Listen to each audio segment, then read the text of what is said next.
আমরা একটা সংকটকালীন সময়ের মধ্যে দিয়ে যাচ্ছি। গতকাল মাইলস্টোনে যে ঘটনাটি ঘটেছে, আমাদের অনাকাঙ্ক্ষিত বিমান দুর্ঘটনায় আমাদের অসংখ্য শিক্ষার্থী নিহত হয়েছে। তাদের আত্মার মাগফিরাত কামনা করছি এবং যারা হসপিটালে কাতরাচ্ছে আমরা তাদের সুস্থতা কামনা করছি। আমরা যেই শোকাবহ পরিবেশ তৈরি হয়েছে সেটি কাটানো আমাদের একটা জাতির জন্য খুবই কঠিন এবং খুবই দীর্ঘ একটি প্রক্রিয়া। বান্ডেল থাকলে প্রতি সেনমানিতে টাকা বাঁচবে। বিকাশ সেনমানি বান্ডেল কিনে জিতুন প্রতি লেনদেনে। আমরা আগামীকাল চাঁদপুরে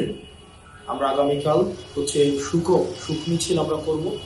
আমরা যারা নিহত হয়েছে সেসব শিক্ষার্থীরা এবং যারা আহত হয়েছে তাদের স্মরণের জন্য আমরা দোয়া করব। আমরা কালো পতাকা নিয়ে আমরা সুখ মিছিল করব। আমরা চাঁদপুরে আপনারা যারা আছেন আপনাদের সাথে কালকে আমরা এই সুখের মধ্যে দিয়ে তাদেরকে স্মরণ করব।